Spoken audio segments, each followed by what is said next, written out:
কাকা কাজ করতেছো? না, আমি এনে ভাত নানতেছি তোর জন্য।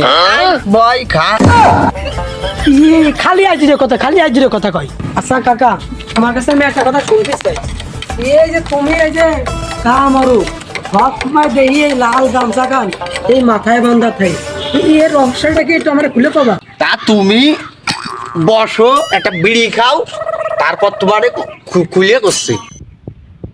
তাই একটা বিড়ি খাও। না। আচ্ছা তাহলে কম, এই যে এই মাথায় লাল গামছা সবসময় কাজের সময় বান্ধা থাকে, এর রহস্যটা কি খুলে পাবো? বাইসতে এ তো গামছা না, কয় কি গামছা। দেখো দিন আমি মনে করছি কি না কি আসলে আসল ঘটনাটা খুলে পাও আমার। বাইসতে আসল ঘটনা তাহলে শুনবা। আসল ঘটনা হচ্ছে কি, যে এই যে ধরো ব্রেন, এই যে কাজের সময় ব্রেনের নড়াচড়া হলে না, এই জন্যই গামছা বাইন্ধে তুই, যাতে এই ব্রেন নড়াচড়া না দিতে পারে, এই জন্য টাইট করে বাইন্ধে এই যে কাম শুরু করে দিয়েছে।